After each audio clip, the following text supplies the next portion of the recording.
I find myself in a little different situation than just a short time ago.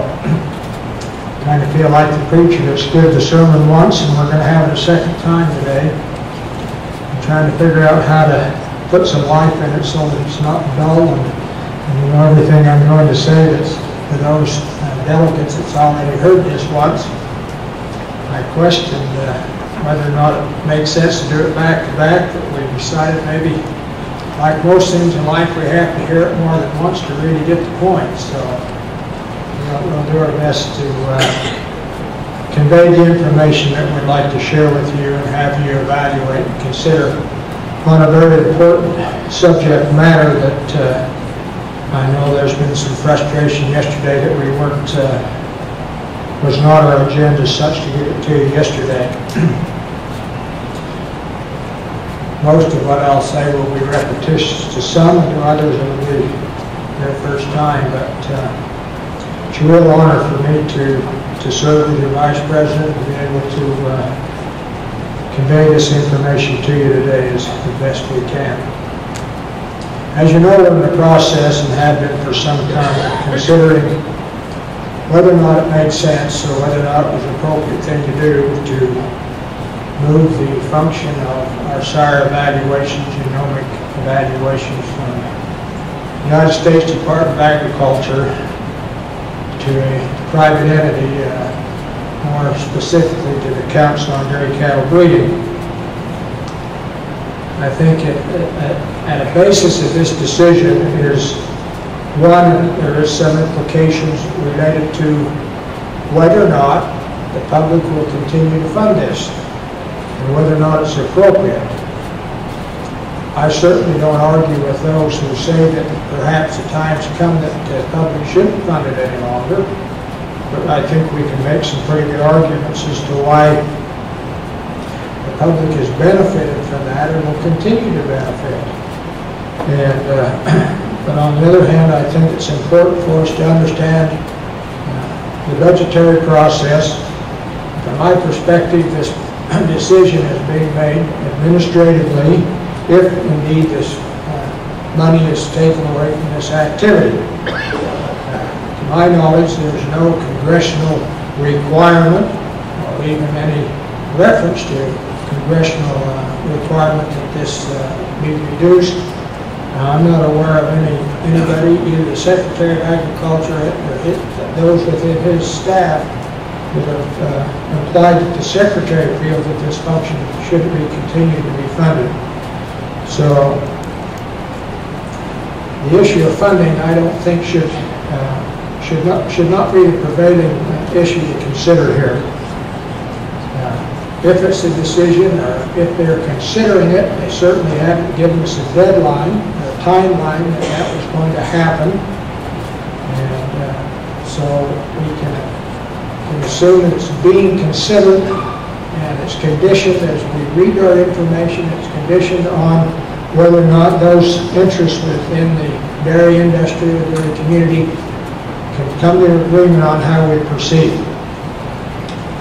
Having said that about the budget, then I think we have to decide why we want to do it. If budget is not driving it, what is the compelling reasons, or what are the arguments associated with it moving to the industry?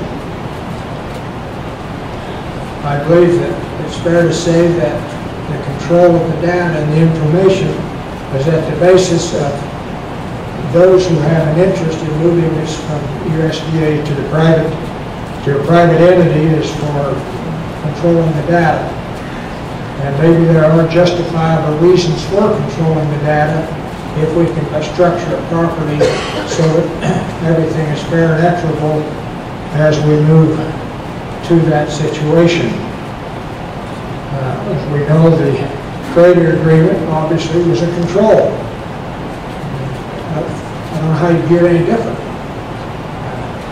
There would be those arguing that it needed to happen, but indeed it was a control agreement. And I think many of our breeders, many of us here, and our neighbors and so on, have been frustrated over those nearly 5 years as we've been locked away from that opportunity. And it's hard to put our arms around what's the real risk associated with those of us who own the cattle, who bred these males, to not have free access to be able to test, genomically test our males, and for us to get the information first. I think that those who own something usually is entitled to the information first. Having said that, I'd like to move in now to the things that we prepared to present to you. It says, for many years, the United States Department of Agriculture, through its Animal Improvement Programs Laboratory, has been working closely with major sectors of the dairy industry to provide genetic evaluations for dairy cattle.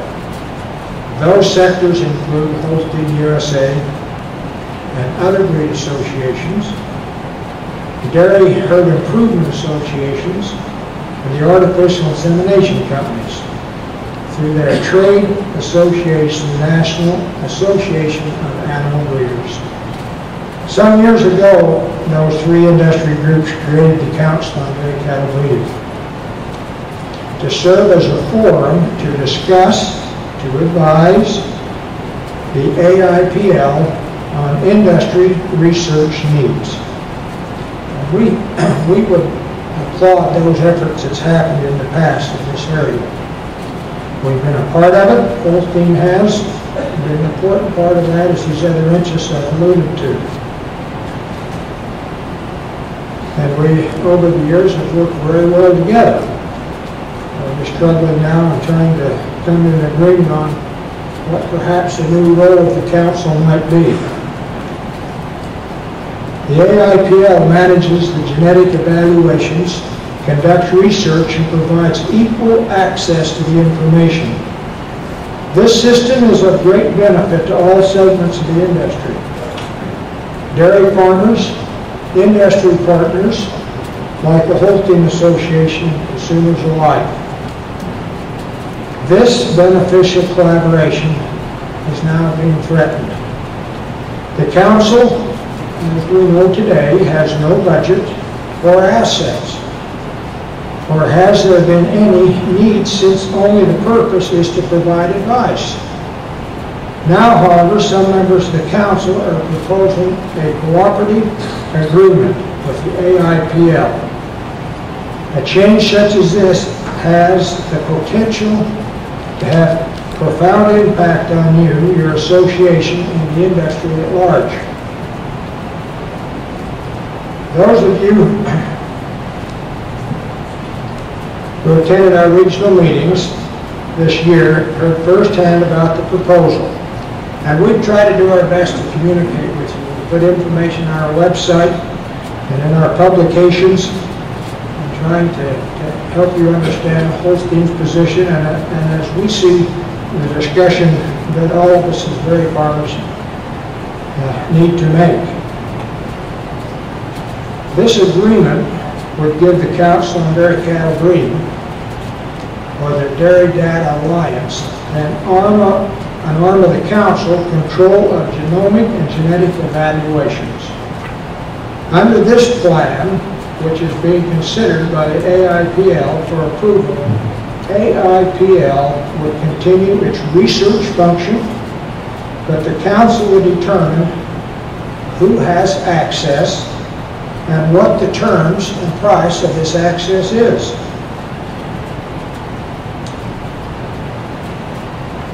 One of the things that we have been concerned about as an association, that as this council has changed from an advisory and recommendation body to that of a functioning business entity, that the rules of governance, management, and finances are considered properly and put in place before a cooperative agreement can be signed.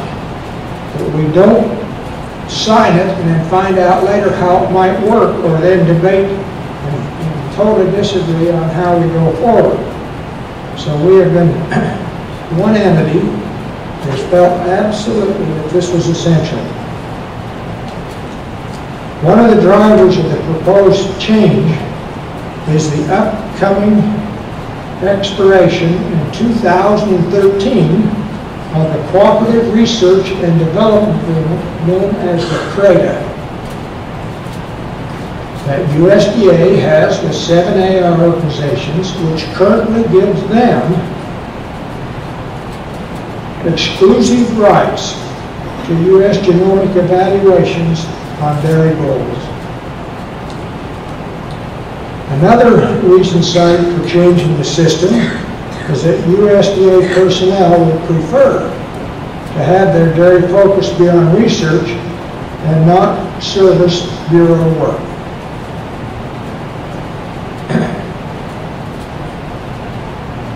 As those of you who were with us at the annual meeting in Richmond, Virginia last year recall, your board of directors approved the following position statement on the privatization of the U.S. Dairy Genetic Evaluation Program. I'll quote our resolution. Be it resolved that the Holstein USA Board of Directors has discussed the Dairy Data Alliance proposal. We have serious concerns about the apparent direction. We request further details and encourage further dialogue. We can only then support the proposal once our concerns and questions are answered and the resulting proposal is consistent with the dairyman's best interest. Since that time, President Warden and our CEO John Meyer and some other members of us at the board have had much dialogue with other council members and their business plan working group on this subject. All along, we have seemed to have more questions than solid answers. We have been concerned from the beginning about the push and urgency to sign a cooperative agreement before important issues on exactly what the DDA would do, how it would function, and would it be funded with, were the funds dealt with appropriately. The council asked us to sign a cooperative agreement in May 2011, prior to any knowledge or little if any work done on a business plan. Of course, we took the position that we were not prepared, that the industry was not prepared to sign a cooperative agreement without the proper receiving entity structured in a way that it could receive that responsibility. We feel strongly at that time we were being asked to put the cart ahead of the horse. We also provided many ideas and scenarios of how our industry could move forward in producing genetic evaluations in the future, if indeed USDA ended their involvement. We have worked sincerely and honestly to cooperate with other partners in our industry to try and come to a resolution of some of these unanswered questions.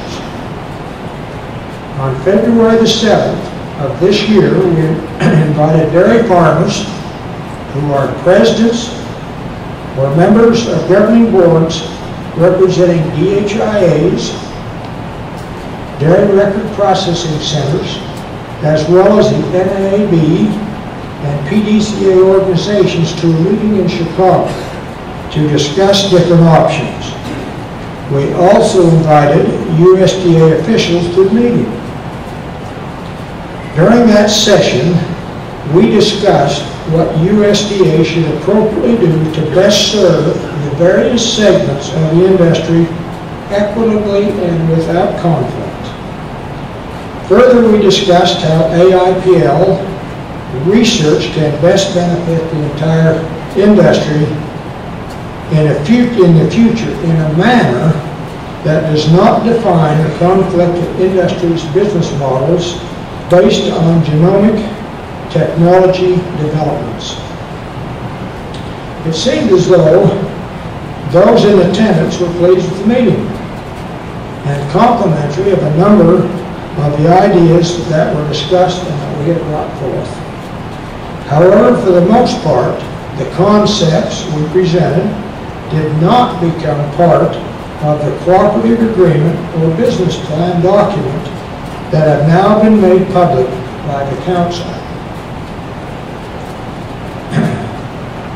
As you reflect on how this has unfolded, we have seen and had made available for public consideration the Cooperative Agreement, which is a document that you have in your packet. If you go on the internet, it's been available for public comment ahead of the business plan.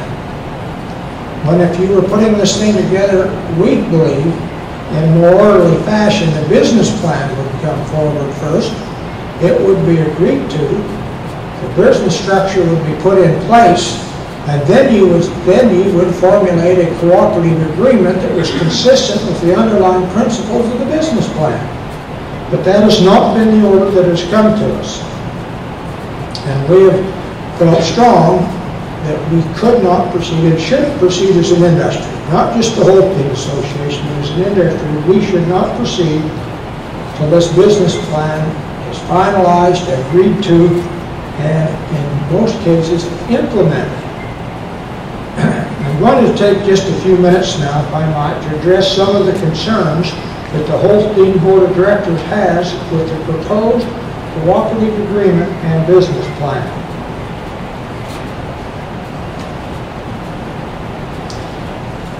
The first area of concern is, from our perspective, the basic premise of the agreement is flawed because the cooperator, the council, is not set up or funded to do what they're proposing to do. But see, the council is an existing organization, the members of whom have fundamentally different interests from each other.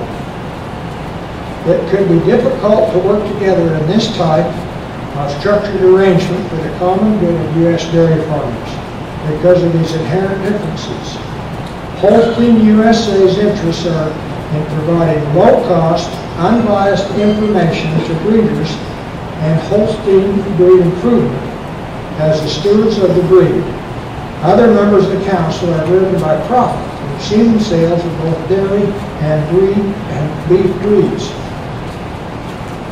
We realize that is not impossible to overcome, and conflicts are inherent differences, but they have to be seriously considered as we're going forward. Another area of concern is in your cooperative agreement. You have it in front of your paragraph 1.4. We cannot agree that phenotypic data will be controlled by the council. Organizations that collect the data have been the gatekeeper and should be in the future. Giving control of this data to the council strips the PDCA, DHIA, and the Dairy Processing Center organization of one of their essential responsibilities in the industry.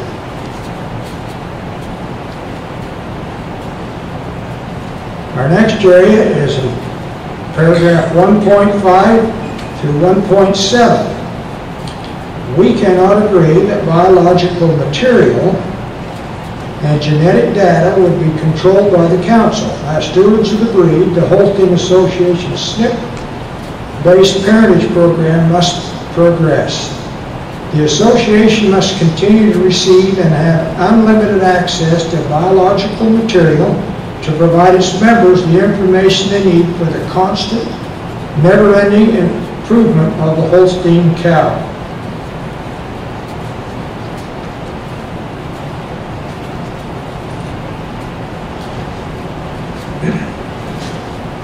Next area, it's 1.8. This agreement suggests all information within organizations' databases would be controlled by the council. Holstein USA, Inc. has served dairy farmers for 127 years, and we have concerns about turning over such information to a proposed infant organization with no assets or proven track record. Concern number 5. Paragraph 1.9. This section states that AIPL must not conduct any official calculation of genetic evaluations without the Council's authorization. Such a requirement could eliminate the possibility of important checks and balances for a gold standard national genetic evaluation program. We believe the unbiased, independent review of data that are currently part of the genetic evaluation program are critically important.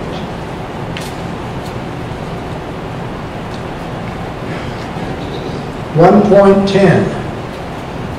Our concern is that the organization selling semen would have an inherent conflict of interest.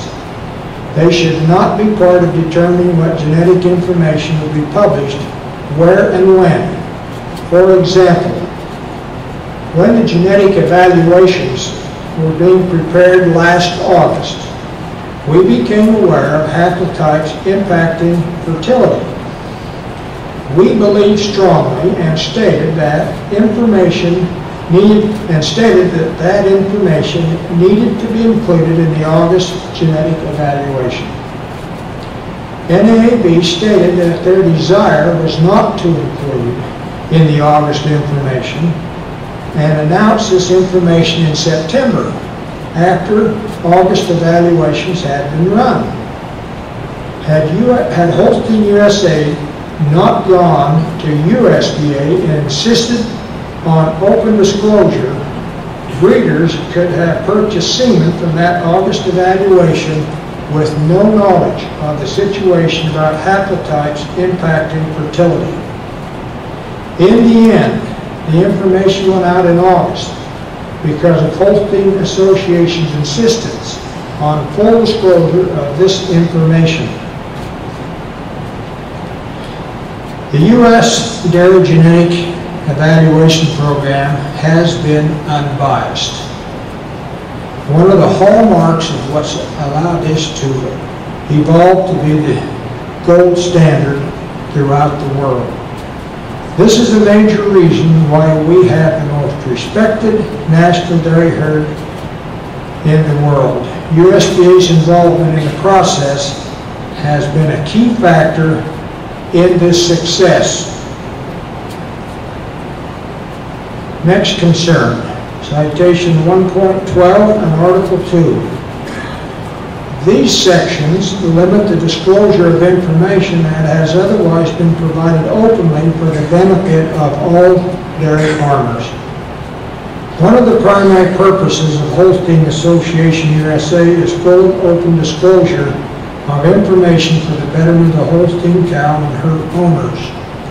These sections of the Cooperative Agreement could undermine our mission and those of other PDCA organizations of providing this important information in the future.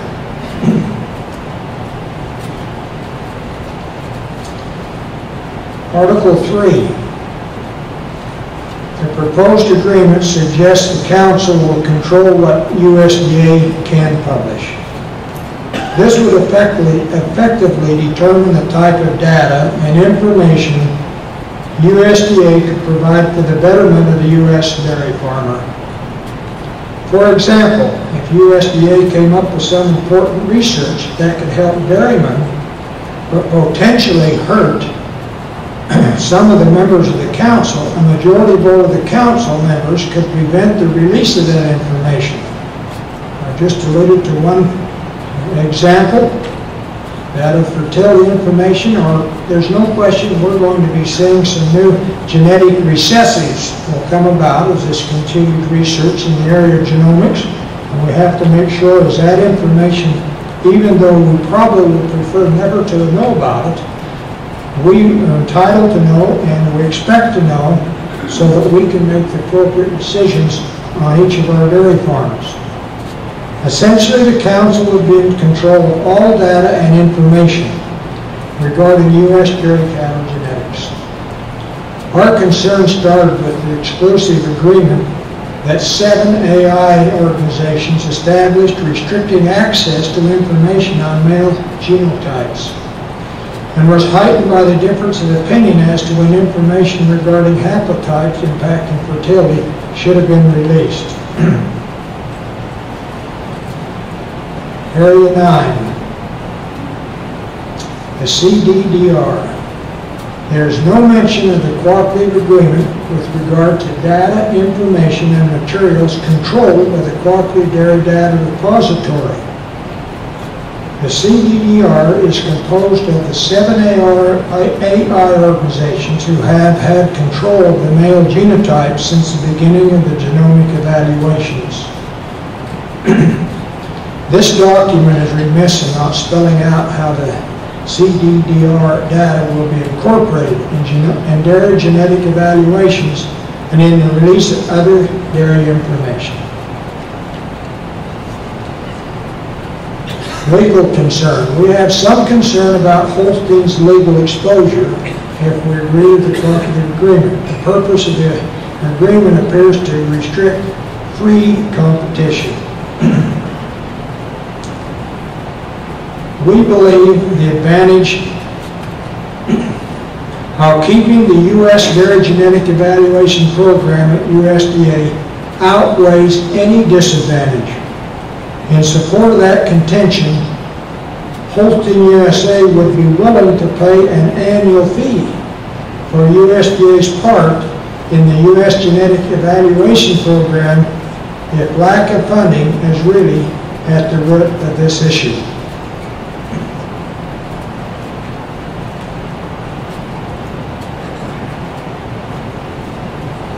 I'd now like to shift to some of our concerns in regards to the business plan.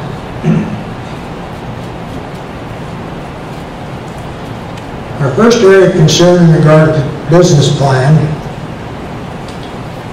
is on page 3 of the business plan, which states that all type data will be subject to an independent quality certification program approved by the Council. Currently, National DHI performs quality certification for DHIA program organizations. The NAB Certified Semen Service does their own quality certification for AI organizations. And PDCA organizations perform quality certifications on their type data.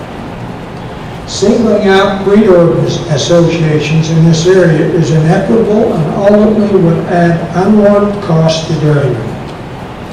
In addition, Holstein USA goes through a comprehensive quality control review on type data through interval every other year. Also, International Committee of Animal Recording, the ICAR standards call for a legitimate classification program to be independent of the commercial interests of AI organizations. If this provision remains in the business plan, Holstein USA will not agree to it. Page 2 of our business plan. An overall concern we have with the business plan document is that so much of it hinges on the signing of material licensing agreements, or the MLAs, between the different organizations. There's no guarantee that all important MLAs are going to be signed in a way that would be in the best interest of the U.S. dairy producers. If they are not, this business plan loses its effectiveness and therefore jeopardizes the current U.S. dairy genetic evaluation system, which is best in the world.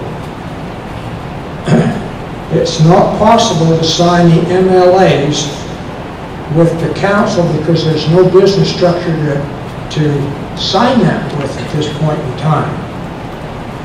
And I feel real strong, and the board feels real strong, that these MLAs need to be negotiated and worked out and signed before you can consider signing the Cooperative Agreement.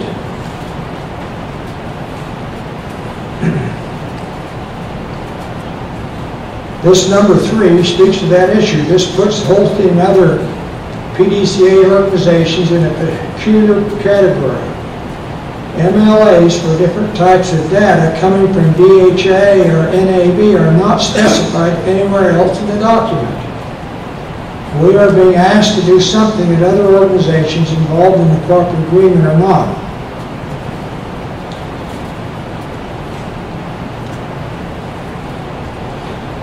Number 4, based on the financials that have been provided, each sector of the council, the 4 participants, will be providing startup monies and may have other budget responsibilities. What this means financially for Holstein USA is that we will pay approximately 90% of the PDCA's portion of the capitalization cost for this new business, and over 20% of the DRPC's portion, with our ownership of ATA and its percentage of the records that are being processed is where that number comes from.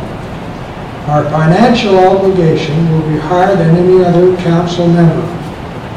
We would be expected to pay at least 1/4 of the capitalization costs. We believe that the advantages of keeping the U.S. Dairy Genetic Evaluation Program at USDA outweighs any disadvantage. In support of that contention, Holstein USA would be willing to pay an annual fee for USDA's part in the U.S. Genetic Evaluation Program if lack of funding is really at the root of this issue. We believe the industry should continue working united with the model that has served the U.S. dairy industry and consumers well.